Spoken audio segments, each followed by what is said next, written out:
Un des plus consciencieux sur le terrain, déjà, à mon avis. Et peut-être que ce fait-là, que l'entraîneur ait fait plus de poignes, fait que justement, peut-être regrouper l'équipe complètement. Allez, encore un petit effort, quelques sourires en plus, moins d'écouteurs sur les oreilles, et surtout des buts, encore des buts, et les Bleus pourront amuser les Français à leur côté.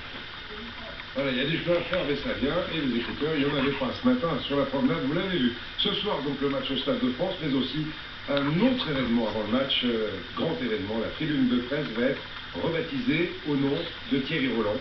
Un grand moment d'émotion pour cet hommage à celui qui s'est tant donné pour le foot et qu'on aime tant. Thierry Coiffier, Florian Lebrun.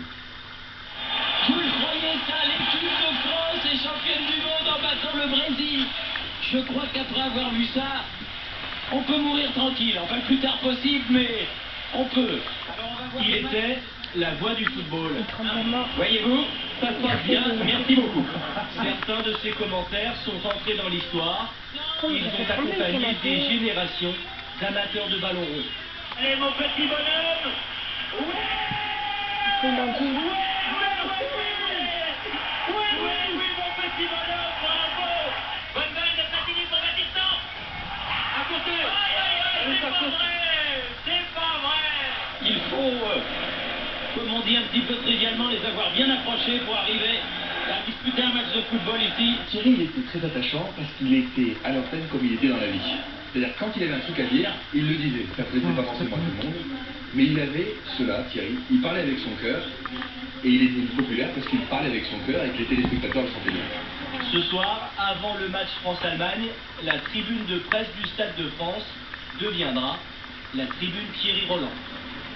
Il est honoré éternellement dans le stade où l'équipe de France a été championne du monde.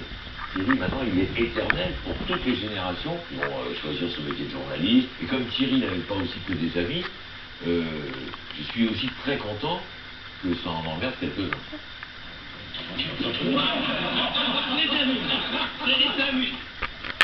Voilà, et devant la tribune de presse, Thierry Roland, pour toujours, et bien l'équipe de France doit gagner ce soir le match 20h45 avec Christian Jean-Pierre, bien évidemment. Gaël, tu peux aller chercher une indice. Aujourd'hui d'un très beau salon La div. à Paris, comme tous les ans. Rétromobile, le grand rendez-vous des amoureux de voitures anciennes. On vous en parlera dans le journal jusqu'à la fin de la semaine.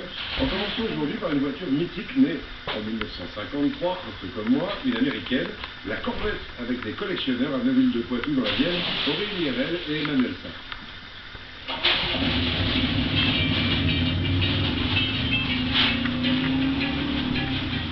Au rebondissement, Fiat Carvoride, une voiture qui part au quart de tour. Voici la Corvette de 1966, le jouet préféré de Beaulieu, qui se délecte de ses sensations uniques. Attends. Ça vibre, ça respire, et il y a de la puissance à l'état brut. C'est une voiture un peu brutale. Au volant de cette Corvette de 2005, mais un il enfant fait comme ça. Il a rendez-vous dans l'atelier de Bah tu lui fais C'est bouffer le ici que truc. le mécanicien restaure et répare ces voitures américaines. C'est une moto qui est telle qu'elle est sortie d'usine en 1936. Xavier Rouleau vient palper, respirer, s'imprégner de cet exemplaire très rare. Avant tout, un plaisir des sens. Ah, ça sent bon en plus. Ça sent la voiture ancienne, c'est fantastique ça. Ça, c'est des sensations de toucher. C'est pas un volant plastique. C'est du vrai bois. Au volant, Xavier s'évade et s'imagine dans les années 60 aux États-Unis, en pleine prospérité économique.